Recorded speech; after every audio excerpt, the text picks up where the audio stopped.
오늘은 불교에서 가장 핵심이라 할 수 있는 불교의 진리관에 대해서 알아볼게요. 부처님의 깨달음을 무상등정각이라고 하잖아요. 그러니까 위 없는 고르고 바른 깨달음이라는 뜻인데, 과연 이 각이 깨달음이라는 뜻이죠. 깨닫다는 말은 한국말로 깨닫다, 즉 깨어서 무언가를 깨버리고 새로운 곳에 도달했다는 뜻이에요. 그러니까 이 다른 지식, 일반적인 지식과는 다르게 지식은 뭐예요? 어떤 기존에 알고 있던 것으로 뭘 안다 하는 건 일반적으로 어떠한 하나의 법칙의 일예로서 편입시키는 게 지식인데, 이거는 깨달음이라고 하는 거는 기존에 알고 있는 것을 깨버리고 새로운 것을 이렇게 경지에 닿는 것을 깨닫는다라고 하는 거거든요. 근데 무엇을 깨닫느냐? 실상, 존재의 실상, 무슨 실상이라는 말을 불교에서 많이 하는데, 이게 실은 어려운 단어가 아니에요. 우리가 한국 사람들은 깨닫다, 실상 이런 걸 일상적으로 다 쓰잖아요. 이런 네가 뭐 어떤 사람인 줄 아는데 그 사람의 실상을 알고 보니 이렇더라, 이런 식으로. 그게 바로 그 실상이에요. 그 실상. 그러니까 우리가 일반적으로 보통 범부 중생이 어떠한 세상에 대해서 이렇게 알고 있는데, 그것을 깨버리고 실상을 알았다 하는 것이 바로 부처님이 깨달음이라는 그 단어의 뜻이죠. 근데 한 가지 더 중요한 것은 이 무상이라는 그 지식에 대해서 어떤 최상의 위 없는 지식이라는 뜻이니까, 이게 어떤 의미를 가지는지, 즉 무상이라는 얘기는 지혜이든 지식이든 그게 위계가 있다는 얘기 아니에요. 그러니까 이게 위계가 있다는 거는 그 불교에서는 실용성, 지식이 어떤 쓸모가 있는 지식인가 아닌가 이런 것도 중요하게 치거든요. 그 히랍 철학자인지 히랍인가? 철학자 중에 뭐 이제 어떤 사람이 니네들이 그런 철학을 해가지고 무슨 쓸모가 있냐, 그러니까 자기 제자들한테 저 사람한테는 돈이나 줘서 보내버려라 이런 식으로 얘기했다는 그런 일화도 있잖아요. 그러니까 그쪽 그런 철학하는 사람은 지식을 어떤 유희로서 아니면 그냥 지식 자체를 추구하는 그 기쁨으로서 하는 건데, 부처님은 분명하게 그 지식이 어떤 목표의식이 있고 문제의식이 있고 어떤 도달점이 분명히 있단 말이에요. 고통이라는 문제의식, 목표의식 이런 게 있기 때문에 지식에 어떤 주식을 더 먼저, 그러니까 어떤 지식을 더 먼저 생각해 봐야 되고, 이런 문제를 생각해야 되고, 이런 문제는 별 쓸모없는 지식이다, 이런 게 구분이 되는 거죠. 왜냐하면 목표의식이 인간의 고통이라는, 나 자신의 어떤 고통이라는 실존적인 문제의식이 있기 때문에, 그렇기 때문에 또 무상이란 말도 쓸 수 있는 거고, 만약에 그냥 지식이 그냥 다 유의로서 있다면 어떤 지식이 더 중요하고 어떤 지식은 덜 중요하고 이런 게 없겠죠. 그래서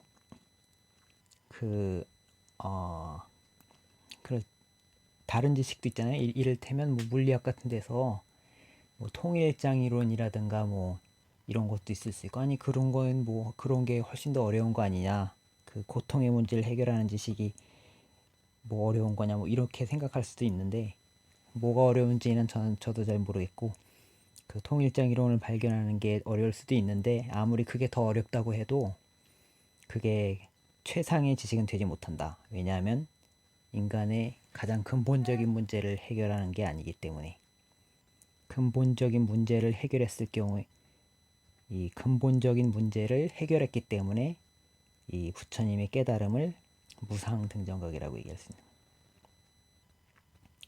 그러면 또 하나, 보통 이런 얘기를 하면 이제 과연 그 부처님이 깨달은 분은 이 깨달음을 전지적인 그런 걸로 생각하시는 분들도 많이 있는데, 깨달음은 분명하게 어떠한 부처님의 고통이라는 문제에 대한 해답으로서 그 존재의 실상을 아는 것이지 전지하고는 틀리다 하는 걸 분명하게 알아두셔야 되고, 본인이 그 경전에도 보면 누가 와서 부처님한테 당신은 전지전능하십니까?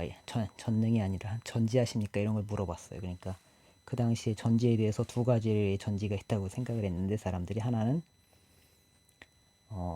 생각을 무엇에 어떤 것을 알려고 하면 그걸 다 알 수 있는 전지.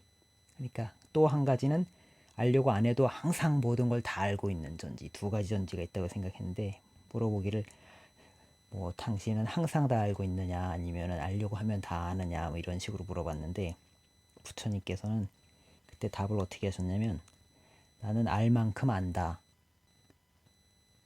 그러고 나서 즉 그 자신이 아는 그 지혜와 지식의 범위에 대해선 자신감을 드러내 보였지만 그 얘기는 그 전지는 부정하신 거예요. 본인 스스로. 그러고 나서 비판하기를 그 당시에 마하비라라는 사람은 자인교의 교주죠. 마하비라는 자기가 전지하다고 얘기를 했거든요. 근데 그 사람을 비판하면서 아니 그 사람은 그 집안에 사람이 없는 줄도 모르고 그 탁발을 하려고 집 앞에서 한참을 기다렸는데 어떻게 전지라고 할 수 있나 이런 식으로 그 사람을 비판했어요. 그러니까 그 전지 본인의 전지도 부정하셨고 다른 사람의 이제 전지하다고 하는 것도 비판하셨고 이렇게 했다고 봐야 되죠. 불경에서. 그런데 그 불교에서 그 일반적인 종교는 대부분 뭐 힘에 의지하는 종교들이 많죠. 나는 이런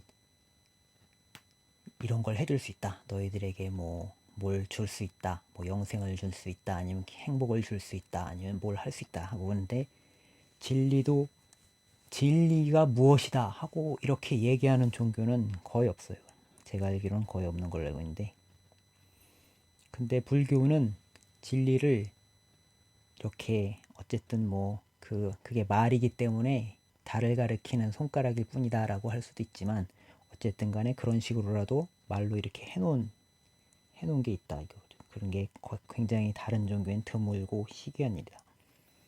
그럼 가전연경이 바로 그런 대표적인 경인데 그래서 성철 스님 같은 경우도 가전연경을 굉장히 중요시 여기셨고 그래서 그리고 여기에서 불교의 부처님께서 나는 어떻게 얘기하시면 나는 이 연기법을 깨달아서 부처가 되었다 이런 식으로 항상 얘기를 하시거든요. 그러니까 연기법을 자세히 설명하신 경이 바로 가전연경입니다. 처음에 한자가 돼서 좀 그런데 세상 사람들이 전도되었다는 거 세인 전도 위아래가 바뀌었다는 거죠. 바뀌어서 두 변에 의지한다. 양변. 그거 마치 무엇이 있는 듯이 없는 듯이 이렇게 생각한다. 그러니까 중생은 무엇이 있다 혹은 없다 이런 식으로 생각하는 거죠. 그렇죠? 그러니까 뭐 있다 아니면 없다다. 그러니까 A 아니면 A가 여집합은 무조건 참이다. 뭐 이런 것도 이게 중생의 생각이라고 할 수 있는 거예요. 그렇죠? 세상 사람은 모든 경계를 취착하게 해서 마음이 문득 개착한다. 경계를 취할 때, 취착이 아니라 경계를 취할 때 마음이 문득 개착한다. 그러니까 뭘 보고 느끼고 할 때 마음이 문득 그냥 집착하는 마음이 생긴다는 거죠. 그래 가전녀나 이게 가전녀이라는 분이 부처님 제자 중에 노니제일의 그 10대 제자 중에 한 분인데 이분 뭐 한자가 없더라고요. 그래서 그냥 한글로 했는데 전자 하나가 없어서 가전녀나 만약에 받지 않고 이건 감각을 취하지 않고 머무르지 않고 나라고 계산하지 않으면 이 고통이라는 것은 생할 때에 생하고 멸할 때에 멸한다. 즉 이것은 생시생 멸시멸 이게 약유약무라는 중생의 어떤 세상을 보는 그 잘못된 눈의 대안으로서 제한된 게 바로 이거예요. 생시생 멸시멸. 그러니까 연기법을 딱 한마디로 표현을 하면 이거죠. 이거 생시생 멸시멸. 이거하고 약유약무 마치 무엇이 있고 없고 이런 게 아니라 있다 아니면 없다다 이런 식으로 얘기할 수 있는 게 아니라 생시생 멸시멸한다. 이게 뭔가 그러니까 다른 이거 대신 제시된 진짜 실상이라는 거죠. 그렇죠? 이걸 알아두셔야 되고, 그러니까 뭔가 이게 깨져야 된다. 중생의 생각 갖고 있는 이런 약유양무하다는 이변의 메인 생각이 깨져야지 된다는 거죠. 그 깨져서 성자가 이제 깨달은 성자가 보면 고통이 있고 없고 이런 게 아니라 생시생멸시멸이다. 그러니까 뭔지 아마 이걸 지금 당장 이해하시는 분은 아마 거의 없을 거예요. 그렇죠? 당장 이해해버리면 깨닫는 거니까. 이게 뭔진 몰라도 하여간에 이렇게만 생각해 두셔도 될 거예요. 뭔진 몰라도 하여간에 이 중생에 뭐 있다 없다라는 걸 없애고 이게 생겼다. 이런 식으로 이해를 하셔야 되겠죠. 가전녀나 그러니까 지금 이 생시생멸시멸에 대해서 이것에 대해서 의심하지 않고 혹하지 않고 남한테 의지하지 않고 스스로 알면, 남한테 의지하지 않아야 된다는 거. 이거 불교에서는 항상 스스로 알아야지 이걸 깨닫는 거지. 그렇죠? 이런 것을 정견이라고 한다. 정견. 열에 설하는 바이니 왜 그러한가? 가전년 세간이 집하는 것을 그대로 보면, 여실하게 보면, 여실하게 정관하면, 바로 보면 세간이 없다는 견해가 생기지 않는다. 즉 여기는 앞에서 한 얘기를 이제 반복하는 거예요. 이게 약유양무 대신에 고통이 생시생멸하는 것을 이것을 실상으로서 제시를 했는데, 이거를 다시 반복하는 거죠. 그렇죠? 세간이 집하는 것을 보면, 생하는 것을 이렇게 생시생하는 것을 제대로 보면, 제대로 있는 그대로 보면 세간이 없다는 견해, 즉 여기 약유양무에서 이걸 얘기하는 거죠. 없다는 견해. 이건 똑같은 거겠죠. 이게 없다는 견해가 안 생기고, 세간이 멸하는 것을 제대로 보면 세간이 있다는 견해가 안 생긴다. 그러니까 유견. 똑같은 걸 사실 반복하는 거죠. 그렇죠? 가전녀나 열에는 양변을 떠나서 중도를 설한다. 여기서 중도가 나오죠. 중도. 즉 양변이 약유양무, 유무의 양변, 이변이 그거죠. 유무의 양변. 유무의 양변을 떠나서 중도를 설한다. 중도가 곧 이거라는 얘기죠. 생시생 멸시멸. 이게 곧 중도라는 얘기죠. 연기법이자 정도라는 얘기고. 소위 차유고 피유. 이제 12연기가 나오는 거죠. 12연기. 중도를 생시생 고통이 생하고 멸하는 거를 좀 더 자세히 설명한 거죠. 이제 여기는 한번 반복했고 여기는 이제 자세히 소위 이것이 있으므로 저것이 있고 이것이 생하면 저것이 생한다. 이건 한 번 더 반복한 거고 그대로. 그리고 말하건대 무명으로 연하여서 행이 있고 행으로부터 생로병사 우비내고가 생긴다. 우비내고가 집한다. 이렇게.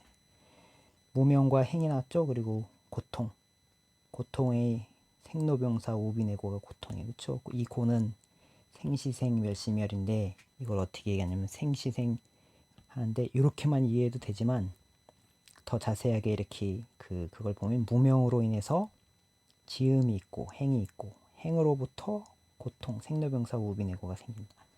행이 굉장히 중요하다는 걸 알겠죠? 무명이라는 것은 무슨 뜻이냐면 이 연기법을 모르는 게 무명이니까, 무명을 모르니까 지금 진리를 모르는 게 무명이거든요. 그러니까 진리를 모르기 때문에 행이 생긴다. 뭔가 지음이 생긴다는 거죠. 그렇죠? 지난번에 말씀드렸다시피 그걸 자기가 모르기 때문에 뭔가로 채워 넣어야 된다 그러잖아요. 그렇죠? 말씀드렸잖아요. 모르기 때문에 뭔가로 채워 넣는데 그게 곧 지음이 된다는 거 아니에요. 그렇죠? 지음이 되고 그것이 지음으로 인해서 고통이 생기니까, 즉 고통이 있고 없는 게 아니라 내가 만들어낸다. 이렇게도 해석할 수 있겠죠. 그렇죠? 12연기법을. 그리고 이것이 없는 고로 저것이 없고 이것이 멸하는 고로 저것이 멸한다. 즉 위에서는 생하는 것을 얘기했고 생시생, 이제 멸시멸을 얘기하는 거죠. 무명이 멸하면 행이 멸하고 행이 멸하면 고통이 멸한다. 이게 가전연경인데 이게 한 번에 이해는 하기 힘드실 건데, 이거는 불교 공부를 제대로 하시려면 이걸 외워서, 항상 외워서 깊게 반복해서 깊게 이해하시려고 노력을 하셔야 될 것 같아요. 연기법을 이제 12연기라고 하는데, 그럼 이제 12연기법으로, 그럼 이제 12연기법을 이제 그 자세히 들어가 볼게요. 처음에 무명이라고 그랬죠. 아까도 무명은 진리를 알지 못하는 것, 연기법을 알지 못하는 것을 얘기하고, 그 다음 범위 행까지는 아까도 나왔죠. 가전연경에서 알지 못하기 때문에 뭘 짓는다는 거예요. 제대로 알고 그걸 있는 그대로 보면은 그 지음이 없는데, 뭐다, 그 선사들도 얘기하죠. 한마디 하면은 뭐 글렀다 이런 식으로 얘기하잖아요. 뭔가 개념을 만들고 하는 것은 다 뭔가 지어내는 게 있다는 거죠. 그렇죠? 이게 그러니까 행이 한마디씩, 식이란 것은 개념적인 작용, 개념작용.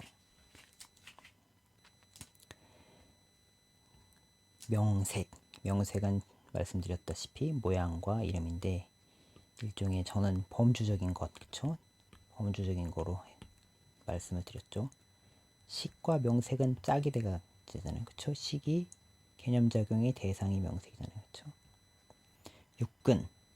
육근은 감각적 능력, 감각기관이라기보다는 감각적 능력으로 보는 게 더 낫다. 왜냐하면 인식론적으로 봐야 되니까. 육근, 촉, 수, 이게 감각 경험을 얘기하고, 촉은 촉수, 육근, 촉수, 이게 다 감각적인 그거겠죠. 그것을 사랑하고 감각을 하게 되고, 그것을 사랑하고 집착하게 되는 거죠. 취하게 되고, 그래 되면서 유가 생기고 생로병사가 생긴다. 유가 생기고 생로병사가 생기죠. 그쵸? 그것을 일반적으로 가장 많은 분들이 생각하고 있는 이 설명 방법은 3세 양중인과로 설명하는 거예요. 제가 얘기 드린 거하고는 좀 다른 건데, 이게 그 많은 분들이 생각하는 설명인데, 저는 좀 다르게 설명을 드린 거죠. 그렇죠? 3세 양중기행과는 전생, 현생, 후생으로 나눠서 설명하는데, 무명행, 여기는 전생, 식부터 GU까지는 현생, 생로병산 후생, 이렇게 해가지고 세수로 나눠서 설명합니다.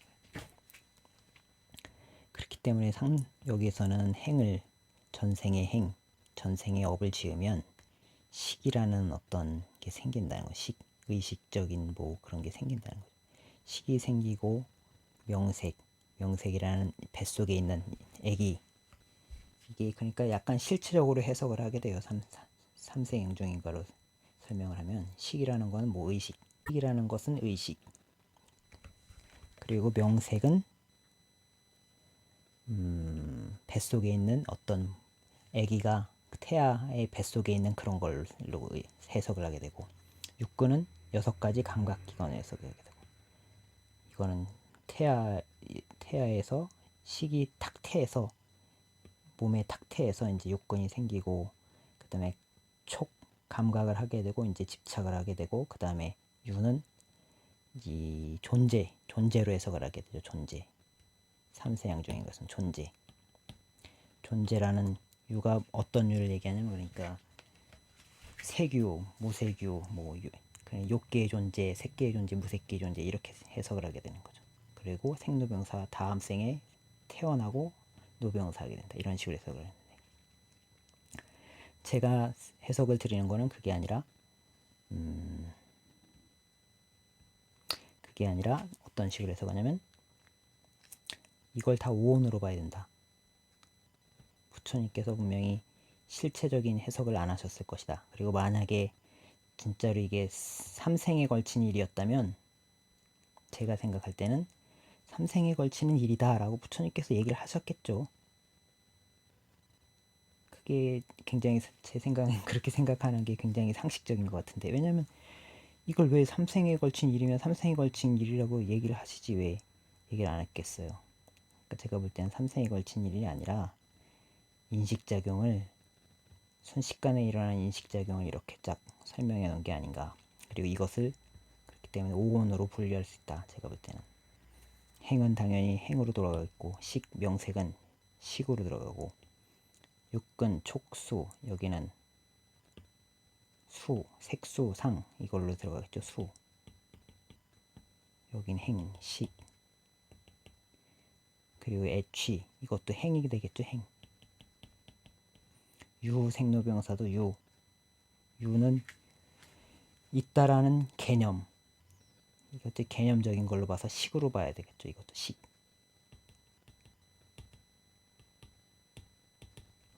제가 볼 때는 이래요. 그래서 이 개념, 이건 수, 감각, 감각적인 것. 이건 식. 그러니까 이거는 감각 이전에 있는 식이고 선엄적인 거가 되겠죠. 일종의. 그렇죠? 선엄적 범주라고 볼 수 있겠어요.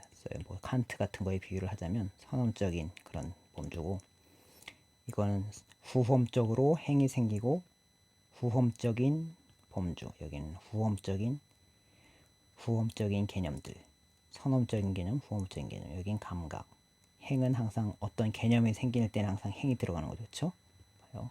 본명에서 행이 있어서 선험적인 그런 범주가 생기고, 감각이 있고 행이 들어가서 다시 후험적인 범주가 생긴다.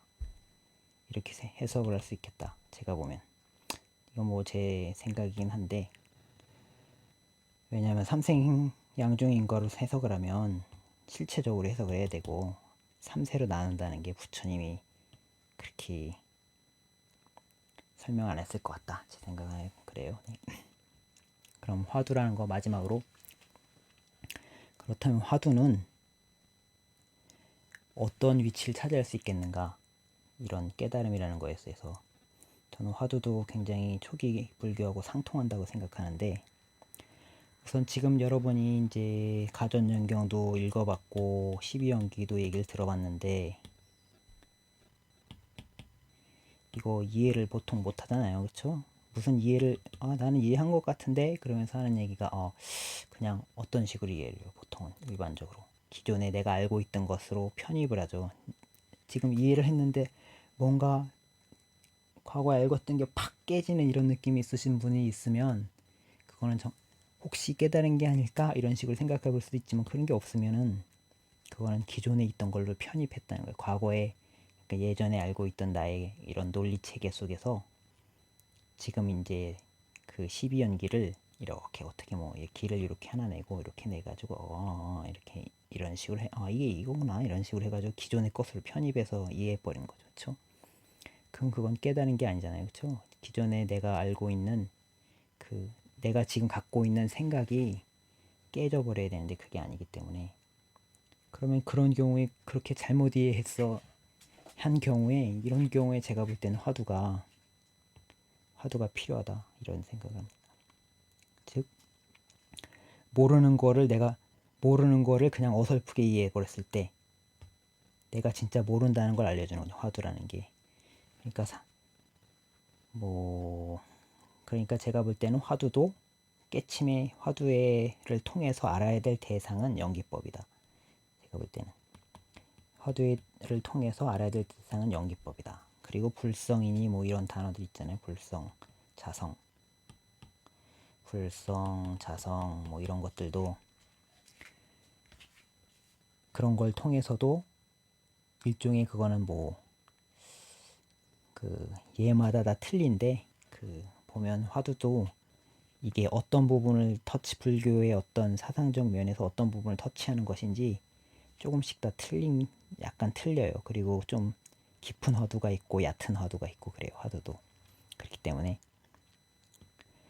근데 어쨌든 간에 최종적으로 깨달음이라는 것은 연기법을, 화두를 통해서 모르는 거를 진짜 내가 모른다고 알아야지 거기에 초점을 맞춰서 의문이 생기고 할 거 아니에요. 그쵸? 마찬가지로 초기 경전에서도 보면 부처님 어떤 수행자가 내가 이제 좀 많이 준비가 된 것 같은데 뭐 이런 식으로 생각할 경우에는 부처님한테 가서 보통 이래요. 부처님 제가 앞으로 좀 수행을 좀 빡세게 해볼랍니다. 뭐 한마디 주시면 그걸 가지고 와서 제가 열심히 수행하겠습니다. 이런 식으로 얘기를 하거든요. 그러니까 이런 식으로 마지막 단계에서 뭔가 말을 하나 듣고 그걸 가서 일종의 그건 뭐예요? 관법 수행이죠, 일종의. 그쵸? 뭔가 말을 듣고 가서 하는 것, 이런 거는 관법, 사유를 위주로 하는 거죠. 그쵸? 그런 거하고 비슷하다. 화두하고. 화두는 또 하여간 제일 제가 말씀드리고 싶은 거는 제일 중요한 건 이거예요. 그러니까 잘못된 이해에서 다시 내가 연기법을 그냥 어설프게 이해를 했단 말이에요. 그러면은 그거에 대해서는 더는 어떤 생각이나 이런 게 진전이 안 되거든요. 초점이 안 맞아지고 그 연기법에 대해서 이건 나는 그냥 연기법은 생리, 시생, 멸시, 멸 그러니까 상위성으로 요새는 설명하는 경우가 많은데 그게 아니거든요. 상위성이 아니고 상위성은 좀 수준 낮게 설명하는 건데 연기법을 뭔가 상위성이라는 거는 뭐예요? 이게 이것과 저것이 의존해서 존재한다. 그런 건데 이게 뭐 제가 볼 때는 이걸로 설명하면 안 되고 그러니까 이런 식으로 뭐 그냥 기존의 것으로 내 기존의 생각이 팍 깨지지 않고 기존의 것으로 이제 편입해서 이해해 버리면은 이 연기법이란 말 이런 거에 대해서도 이런 의문이 안 생기고 더 이상 진전이 안 된다. 그러니까 이것에 다시 초점을 맞춰준다. 의문을 다시 갖게 해준다. 화두라는 게.